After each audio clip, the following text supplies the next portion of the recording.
Captain Jake Morrison stood on the bridge of the UES Guardian and watched the stars through the main screen. His patrol ship moved slowly through the asteroid belt between Mars and Jupiter. The morning shift had been quiet like most days in this part of space. Jake liked the peace, but something felt different today.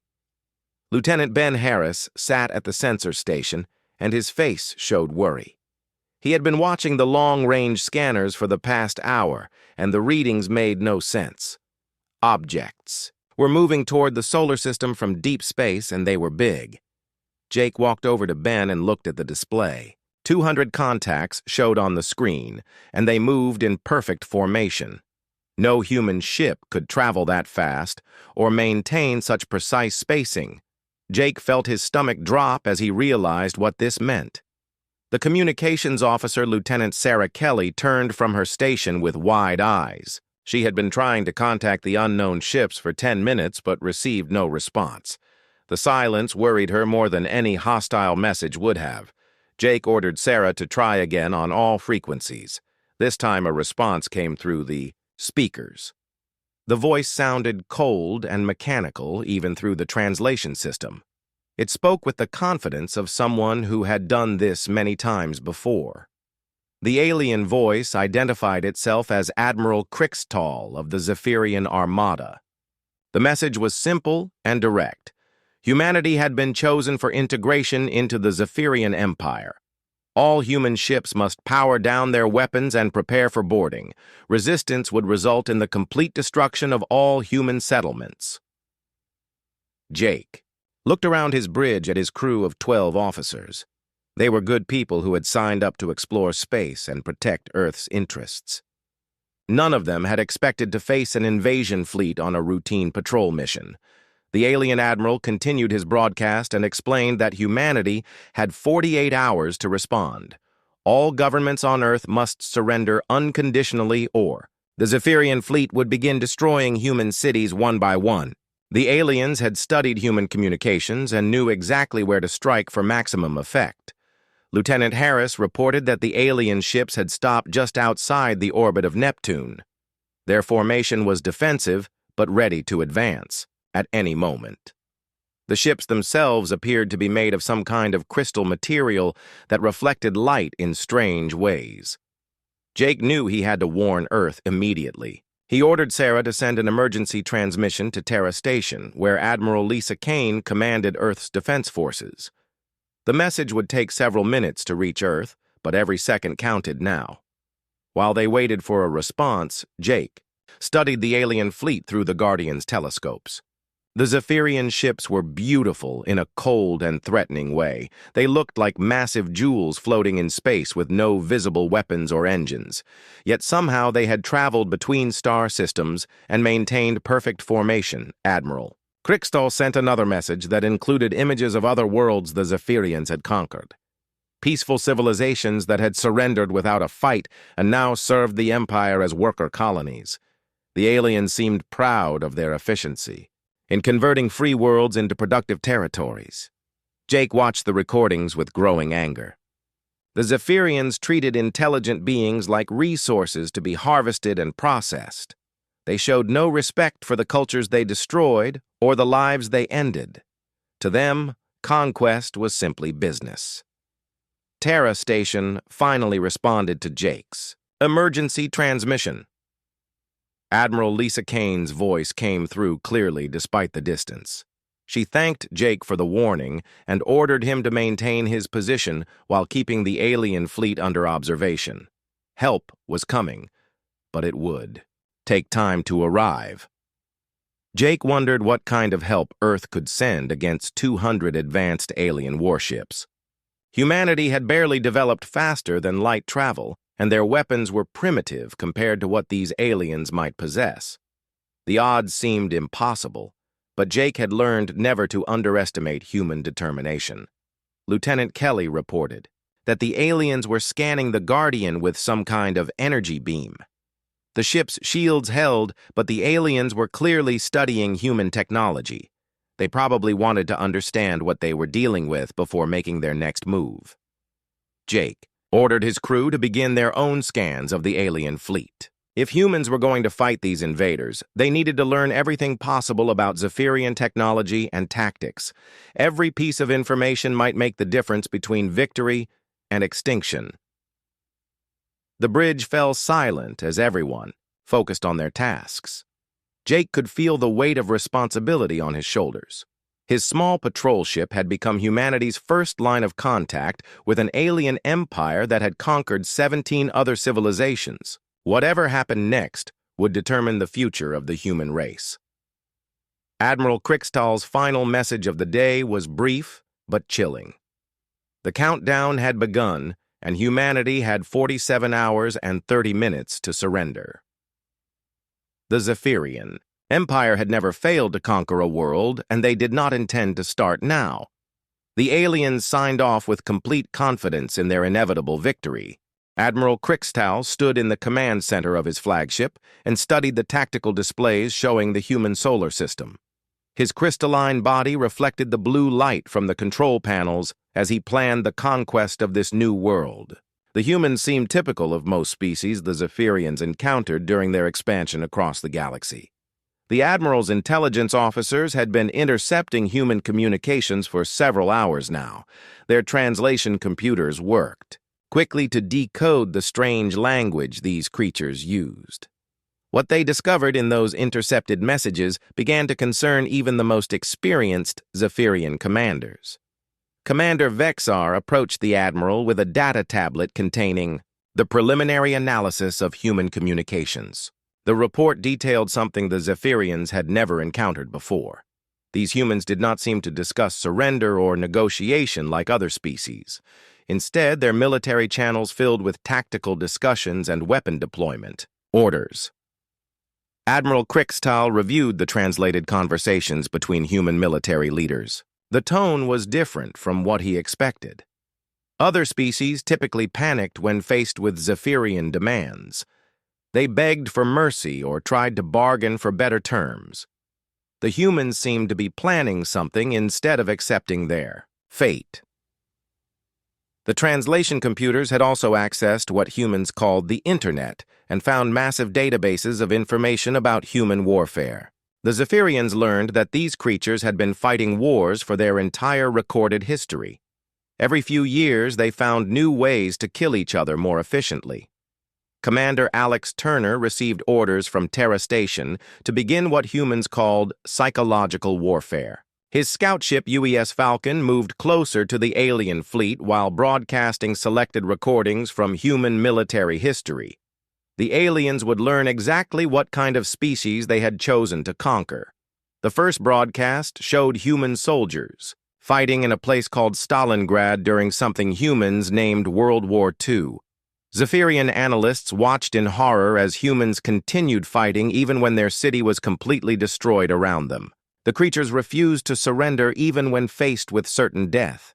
Admiral Krickstahl ordered his communications specialists to analyze more human historical records. They found documentation of countless conflicts where humans had fought against impossible odds and somehow found ways to win. These creatures seemed to treat warfare as a science that could be studied and perfected. The second broadcast from the human scout ship showed footage from a conflict called Vietnam. Zephyrian military experts studied how human guerrilla fighters had defeated a technologically superior enemy through persistence and adaptation. The humans never gave up even when their enemies controlled the skies and had better weapons. Commander Vexar brought disturbing news from the Intelligence Division. The Zephyrians had found records in the Galactic Archive about previous encounters with human exploration vessels. Other alien species had filed reports about these strange creatures who seemed friendly but carried themselves like predators. One report came from the Calarian Trade Federation about a human diplomat named Captain Paul Rodriguez who had negotiated a mining agreement. The Calarians noted that the human's eyes never stopped moving, and he seemed to be memorizing every detail of their ship's layout and defensive systems.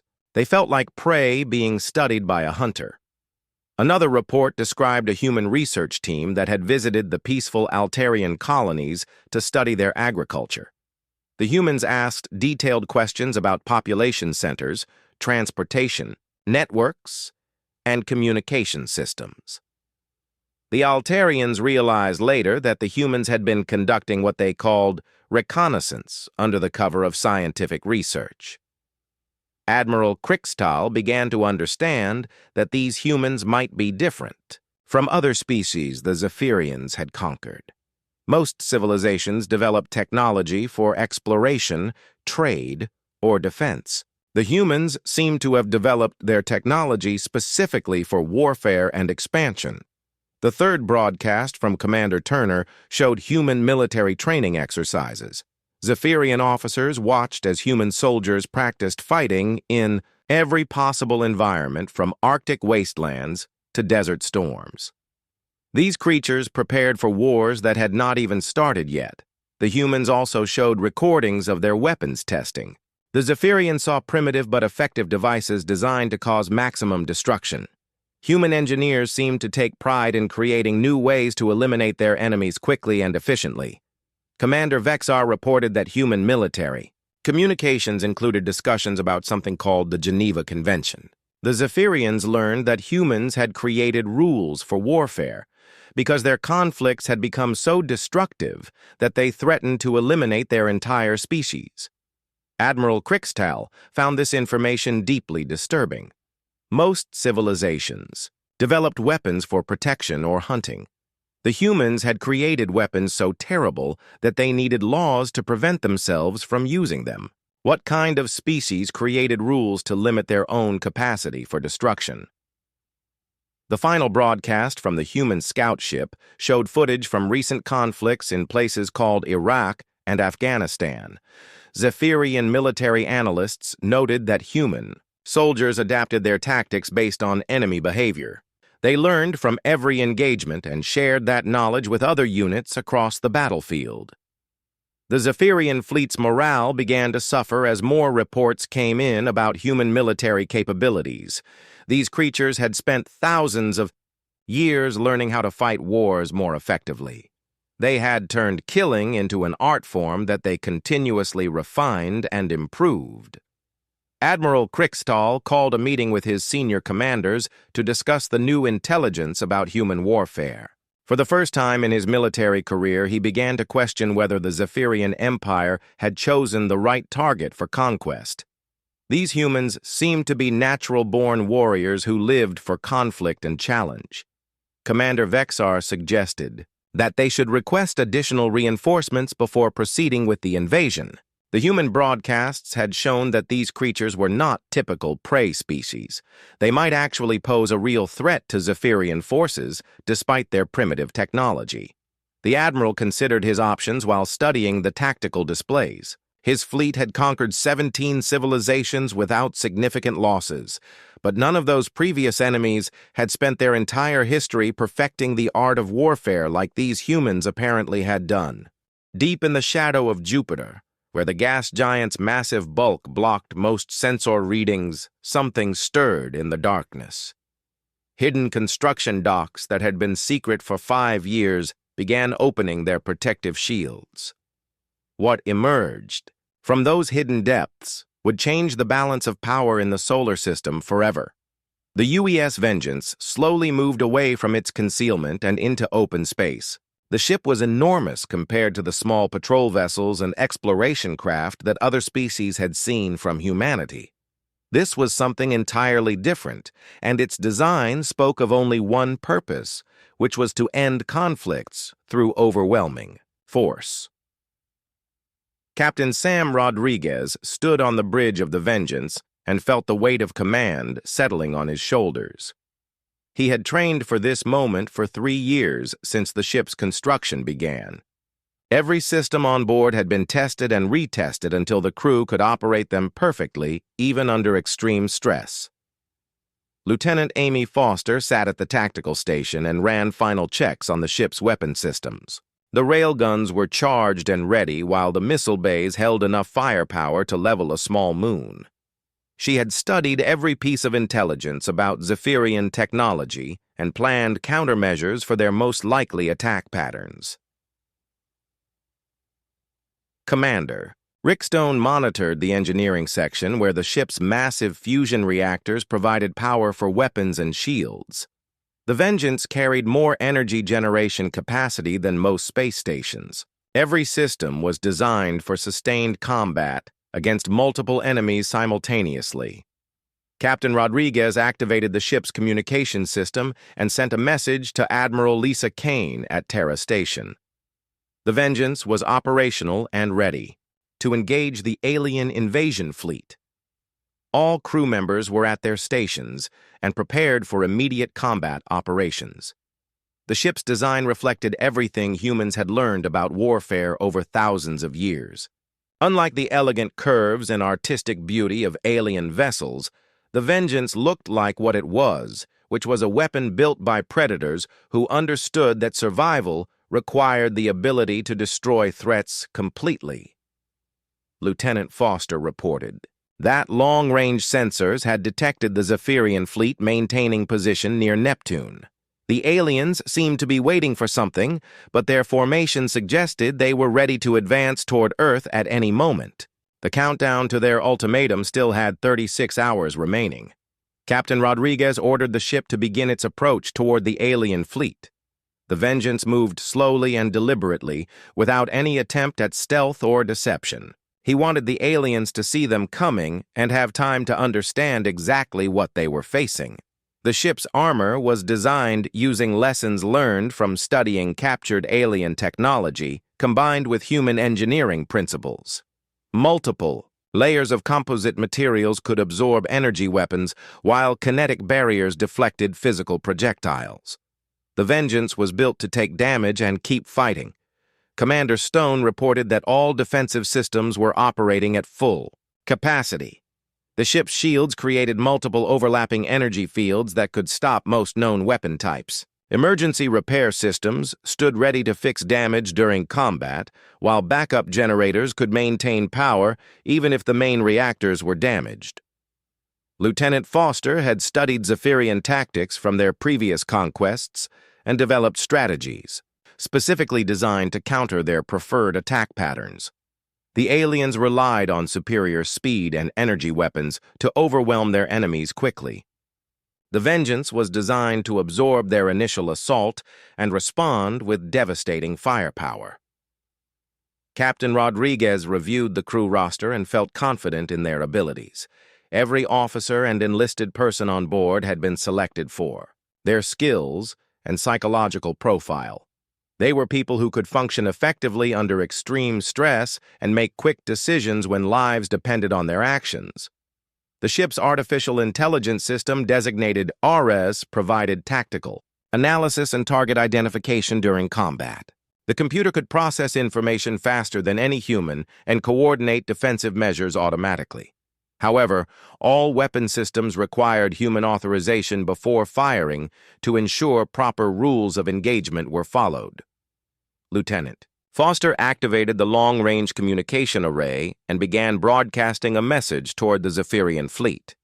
The transmission was sent on all frequencies the aliens had used during their previous communications. The message was simple and direct, without any diplomatic language or attempts at negotiation. The human message stated that the alien fleet had entered human territory without permission and threatened the destruction of human settlements. They were given one opportunity to withdraw from the solar system immediately or face the consequences of their aggressive actions. No further warnings would be provided. Captain Rodriguez knew that the aliens would probably ignore the warning, just as they had dismissed all previous human communications. The Zephyrians had conquered 17 civilizations, and their confidence came from an unbroken record of successful invasions. They would not expect serious resistance from what they considered a primitive species. Commander Stone reported that the ship's manufacturing systems were producing additional ammunition for the railguns. The Vengeance carried enough raw materials to maintain continuous fire for several hours, but the crew wanted to be prepared for an extended engagement if necessary. The ship's medical bay was staffed with the best doctors and trauma specialists available from Earth's military forces. Dr. Helen Carter and her team had practiced treating injuries that might result from alien weapons. They were ready to keep the crew fighting even if the ship took serious damage. Lieutenant Foster noticed changes in the alien fleet's formation as they detected the approaching human warship. Several Zephyrian vessels had moved into defensive positions, while others seemed to be conducting detailed scans of the Vengeance. The aliens were clearly surprised by what they were seeing. Captain Rodriguez ordered the crew to prepare for combat while maintaining their steady approach toward the enemy fleet. He wanted the aliens to have enough time to analyze his ship and understand what they were facing. The psychological impact of seeing a purpose-built warship might convince some of them to reconsider their invasion plans. The Vengeance continued its deliberate advance through the outer solar system while every system on board hummed with barely contained power. The ship represented humanity's determination to defend itself against any threat regardless of the odds or consequences. The age of human defenselessness was about to end forever. Admiral Lisa Kane sent a final message from Terra Station wishing the crew good luck and reminding them that the entire human race was depending on their success. Captain Rodriguez acknowledged the transmission and prepared to show the galaxy exactly what happened when someone threatened humanity's survival. Admiral Crixtall watched his tactical display as the human warship approached and felt something he had never experienced in 40 years of military service. The emotion was unfamiliar and disturbing because Zephyrian commanders were trained to remain calm and logical in all situations. What he felt now could only be described as fear.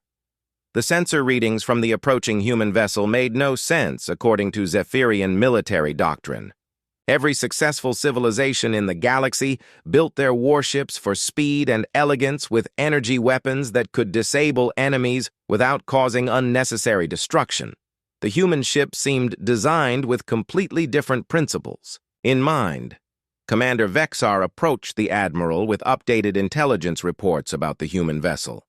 The ship designated UES Vengeance was constructed like a mobile fortress rather than a spacecraft. Its armor was so thick that Zephyrian energy weapons might not be able to penetrate it even with sustained fire from multiple ships. The human warship's weapon systems appeared to be kinetic rather than energy-based, which violated every principle of civilized warfare.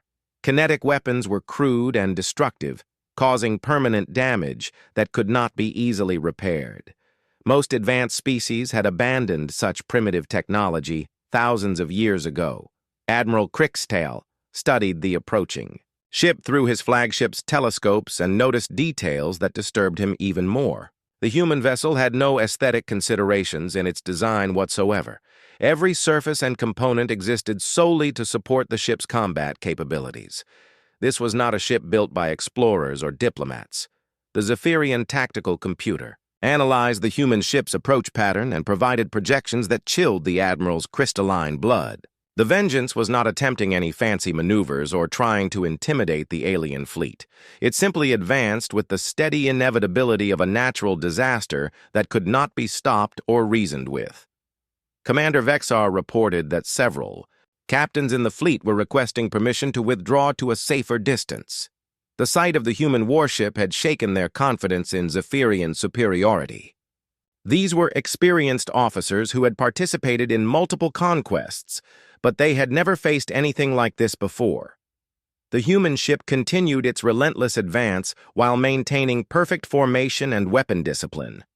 There was something terrifying about an enemy that refused to show fear or uncertainty. The Zephyrians were accustomed to dealing with species that panicked when faced with superior forces. Admiral Crixtall ordered his intelligence officers to provide more detailed analysis of the human vessel's construction. What they discovered challenged everything the Zephyrians believed about military technology and space warfare. The human ship was built to absorb incredible amounts of damage while continuing to fight effectively. The Vengeance's armor consisted of multiple layers designed to defeat different types of weapons. Energy weapons would be absorbed and dispersed, while kinetic projectiles would be deflected or caught in specialized materials. The ship could probably survive direct hits that would vaporize entire Zephyrian squadrons. Commander Vexar brought news that the fleet's morale was beginning to collapse as more officers studied the approaching human warship. The psychological impact of facing an enemy that seemed immune to conventional weapons was devastating to Zephyrian confidence. Several ships had already powered down their weapons in preparation for retreat. The human ship's communication array activated and broadcast another message to the Zephyrian fleet. Captain Rodriguez's voice was calm and professional as he repeated his warning that the aliens had one final opportunity to withdraw from human space. The tone suggested that he was not making a threat, but simply stating a fact. Admiral Crixie-Tail realized that the humans were not trying to intimidate or impress the Zephyrian fleet. They were providing information about what would happen if the aliens chose to continue their aggressive actions. This was the behavior of a species that had complete confidence in their ability to back up their words with force. The Zephyrian tactical computer continued analyzing the human warship and provided increasingly disturbing projections. The ship's weapon systems appeared to be designed for maximum destruction rather than efficient conquest. These humans seemed more interested in eliminating enemies than capturing territory or resources. Commander Vexar reported that the human ship's power output was enormous compared to its size. The energy readings suggested fusion reactors that could maintain full combat operations for extended periods. Most Zephyrian ships would exhaust their power systems after a few hours of intensive fighting. The admiral studied the formation of his own fleet and realized that their standard tactics would be useless against the approaching human warship. Zephyrian battle doctrine relied on speed and coordinated energy weapon attacks to overwhelm enemy defenses quickly. The human ship seemed specifically designed to counter those exact tactics. Admiral Crixtal had conquered 17 different species during his career, and every previous enemy had followed predictable patterns. They either surrendered immediately when faced with superior numbers, or they fought desperately using conventional tactics that Zephyrian forces could easily counter. The humans were doing neither. The approaching human warship represented something entirely new in the Admiral's experience. This was not a ship built by a species that accepted defeat gracefully or fought according to accepted rules of engagement. This was a weapon created by creatures who intended to win at any cost. Commander Vexar suggested that they should contact the Zephyrian High Command and request additional reinforcements before engaging the human vessel. The Admiral considered this option but realized that such a request would be seen as cowardice by his superiors. He had never asked for help in previous conquests. The human ship maintained its steady approach, while the Zephyrian fleet remained frozen in indecision. Admiral Crixtal knew that he would have to make a choice soon between advancing to attack or ordering a retreat. Either option carried risks that could destroy his military career and the reputation of his fleet. The tactical computer provided final analysis of the human warship's capabilities, and the projections were worse than Admiral Crixtal had feared. The Vengeance could probably destroy half of his fleet before Zephyrian weapons could penetrate its defenses.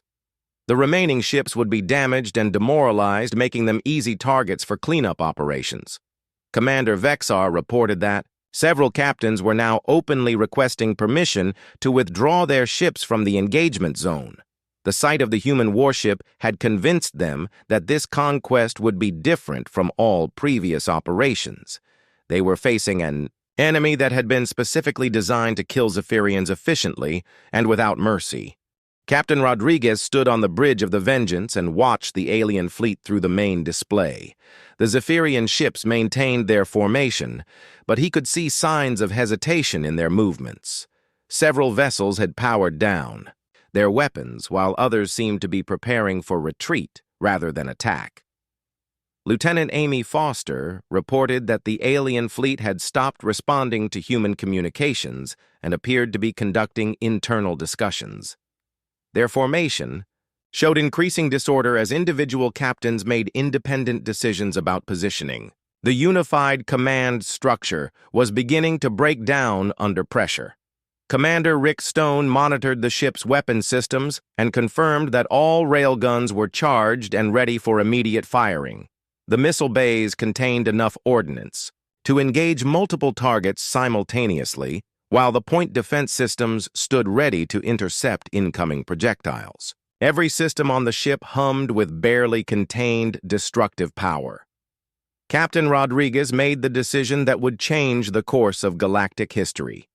He ordered Lieutenant Foster to open fire on the nearest Zephyrian vessel using a single railgun at minimum power. The shot was intended as a demonstration rather than a serious attack, but it would show the aliens exactly what human weapons could accomplish. The railgun fired a depleted uranium slug at 10% of the speed of light toward the lead Zephyrian cruiser. The projectile covered the distance between ships in less than a second and struck the alien vessel's shields with devastating effect. The crystalline barrier that had protected Zephyrian ships for centuries simply ceased to exist. The uranium slug punched through the alien ship's hull like it was made of paper and exited through the opposite side, leaving a perfectly round hole 20 meters in diameter. Emergency atmosphere vented into space, while internal explosions destroyed several decks. The ship was crippled but not destroyed, giving the crew time to evacuate. Admiral Kriegstahl watched in horror as his most advanced cruiser was disabled by a single shot from the human warship. The weapon that had struck his vessel was primitive by galactic standards, but its raw kinetic energy had overwhelmed every defensive system. No Zephyrian shield could stop a physical projectile moving at such incredible velocity. Lieutenant Foster reported that the alien fleet was responding with concentrated energy weapon fire directed at the Vengeance. Multiple ships had targeted the human warship with their most powerful beam weapons, but the attacks seemed to have minimal effect. The composite armor absorbed the energy while barely registering damage on internal sensors. Captain Rodriguez ordered his crew to return fire with all available weapons while maintaining their steady advance toward the alien fleet. The rail guns began firing in sequence while missile tubes launched their deadly cargo toward multiple Zephyrian targets. The human ship had become a mobile platform of destruction that nothing could stop. The second salvo from the Vengeance destroyed 3 alien ships completely while crippling 2 others. The railgun slugs tore through Zephyrian hulls with such force that the crystalline materials shattered like glass. Entire sections of alien vessels disintegrated under the impact of human kinetic weapons. Commander Stone reported that the ship had taken several direct hits from alien energy weapons, but the damage was negligible. The human armor system was designed to handle much more powerful attacks than the Zephyrians could deliver. Backup systems automatically repaired minor damage while main operations continued without interruption. Admiral Kriegstahl realized with growing terror that his fleet was being systematically destroyed by a single human warship, the Zephyrian energy. Weapons that had conquered 17 civilizations could barely scratch the human vessel's armor. Meanwhile, every shot from the Vengeance eliminated another of his ships from the battle. Lieutenant Foster coordinated the ship's defensive systems as more alien vessels joined the attack. Point defense turrets intercepted incoming missiles while shield generators deflected energy weapon strikes. The human ship fought like a predator that had been designed specifically to hunt and kill Zephyrian vessels. Captain Rodriguez studied the tactical display and noticed something that impressed him about his enemy. Despite suffering massive losses, the remaining Zephyrian ships continued to fight with discipline and coordination. These aliens were experienced warriors who refused to break even when facing impossible odds. The battle continued for another 20 minutes as the human warship methodically eliminated every alien vessel that remained in weapons range. The Vengeance took dozens of direct hits from Zephyrian energy weapons, but none of them caused significant damage. The human ship seemed almost invulnerable to conventional galactic warfare. Commander Stone reported that the ship's ammunition reserves were still at 80% capacity despite the intense engagement. The manufacturing systems continued producing railgun slugs while the missile bays reloaded automatically. The Vengeance could maintain this rate of fire for several more hours if necessary. Admiral Kriegstall made the most difficult decision of his military career and ordered the surviving ships of his fleet to cease fire and prepare for immediate retreat. The Zephyrian armada that had conquered 17 civilizations was being destroyed by creatures that the Admiral had initially dismissed as primitive savages. Lieutenant Foster reported that several alien ships were breaking formation and attempting to escape the engagement zone. Captain Rodriguez ordered his crew to pursue the fleeing vessels while maintaining fire discipline. He wanted to disable their engines, rather than destroy them completely, if possible. The human warship began chasing down individual Zephyrian vessels that were trying to reach safe distance. The Vengeance was slower than the alien ships, but its weapons had much longer range. Railgun shots reached out across space to cripple fleeing enemies before they could escape. Captain Rodriguez realized that he was witnessing something unprecedented in galactic history. A species that had built an empire through conquest was being defeated by creatures they had planned to enslave. The psychological impact of this reversal would spread throughout the galaxy and change everything. Commander Stone reported that the ship's crew was performing flawlessly under combat conditions.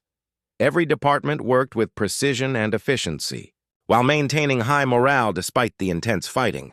The human warriors were proving that their reputation for persistence and adaptability was well-deserved.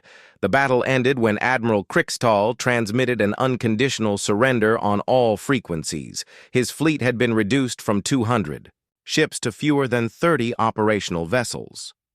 The Zephyrian Empire's perfect record of conquest had been broken by a single human warship crewed by determined defenders of their home world. Admiral Kriegstall stood among the wreckage of his once mighty fleet and activated the emergency communication system that would broadcast across the entire galaxy. His crystalline hands shook as he prepared to send a message that would change the balance of power among all known civilizations. The Zephyrian Empire's age of expansion had ended in the most humiliating defeat in their history. Captain Rodriguez received the alien surrender and ordered his crew to cease fire while maintaining defensive readiness. The human warship Vengeance held position among the disabled Zephyrian vessels like a predator standing over fallen prey. Lieutenant Amy Foster kept all weapon systems charged and ready in case any surviving aliens decided to resume hostilities. The surrender broadcast began, with Admiral Kriegstall identifying himself and acknowledging the complete defeat of his invasion fleet. But then his message took an unexpected turn that would echo throughout galactic civilization for generations to come. The Admiral was not just surrendering his forces, but warning every species in known space about the true nature of humanity. Admiral Kriegstall's voice carried across subspace communication networks to reach thousands of alien worlds as he described what he had witnessed during the battle. These humans were not another primitive species suitable for conquest and enslavement.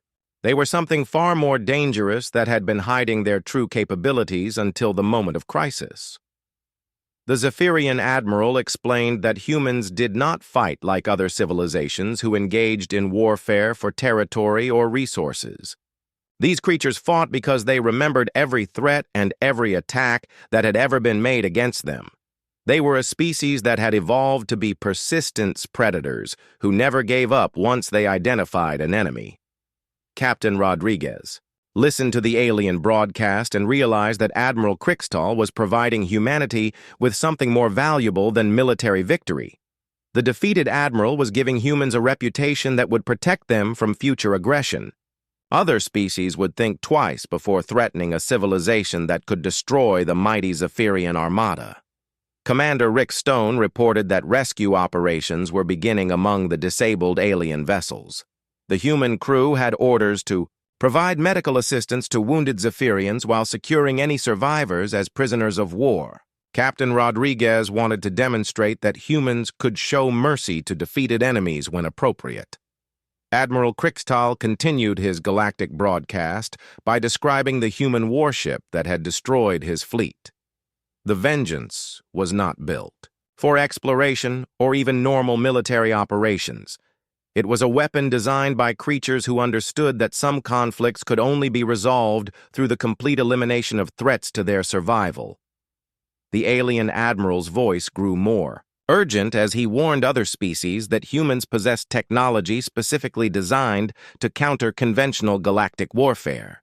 Their kinetic weapons could penetrate any known defensive system, while their armor could absorb energy weapon attacks that would destroy entire fleets of normal vessels. Captain Rodriguez ordered Lieutenant Foster to begin collecting intelligence from the disabled Zephyrian ships. The human crew needed to understand alien technology and military capabilities in case other species decided to test humanity's defenses. Every piece of information could be crucial for protecting Earth from future invasions.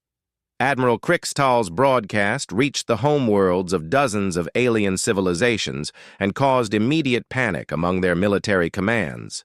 Species that had been considering expansion into human territory quickly canceled their plans. Others began discussing the possibility of establishing diplomatic relations with these dangerous new players in galactic politics. Commander Stone reported that the Vengeance had sustained minimal damage during the engagement and all systems remained operational. The human warship could continue fighting for weeks if necessary. But the psychological impact of their victory was already spreading throughout known space faster than any physical weapon could travel. The Zephyrian admiral concluded his warning by stating that humans were not conquerors in the traditional sense, but rather the force that ended conquests. They were the species that other civilizations would eventually turn to when aggressive empires needed to be stopped. The galaxy now had protectors who could not be intimidated or defeated through conventional means. Captain Rodriguez received new orders from Admiral Lisa Kane at Terra Station, instructing him to escort the surviving Zephyrian vessels to a secure location where diplomats could begin negotiating terms for a permanent peace treaty. Humanity's first contact with galactic civilization would establish precedents for all future relationships. News of the human victory spread through subspace communication networks faster than anyone had expected. Within hours, dozens of alien species were attempting to contact Earth through various diplomatic channels. Some offered trade agreements, while others requested military assistance against their own enemies. Admiral Krixtal was transferred to the human warship as a prisoner of war, but received treatment that surprised him with its dignity and respect. Captain Rodriguez explained that humans had rules about how to treat defeated enemies, and those rules applied even to aliens who had threatened to destroy human civilization. Commander Stone began analyzing captured Zephyrian technology and discovered that human engineering was actually superior in many ways to what the aliens had developed. The galaxy's most advanced military force had been defeated by creatures they had dismissed as primitive savages with crude weapons and simple tactics. Lieutenant Foster compiled intelligence reports about other alien civilizations that the Zephyrians had conquered during their expansion. Many of those enslaved species began sending secret messages to Earth requesting assistance in gaining their freedom from the Empire that could no longer protect itself from human retaliation. Captain Rodriguez realized that humanity had become the galaxy's newest superpower, not through conquest or expansion, but by demonstrating that some species could not be conquered. The reputation for being persistent predators who never gave up would serve as better protection than any military alliance or diplomatic treaty. The human warship Vengeance began its journey back toward Earth, escorting a convoy of disabled alien vessels and their crews. The ship that had changed galactic history moved through space with the same steady determination that had characterized its approach to battle. Humanity had announced its presence to the galaxy in a way that no one would ever forget, Admiral. Lisa Kane prepared to welcome the returning heroes, while dealing with hundreds of communication requests from alien civilizations throughout known space. The age of human isolation was ending, and a new era of galactic politics was beginning with Earth as an unexpected major power that other species would have to respect and accommodate.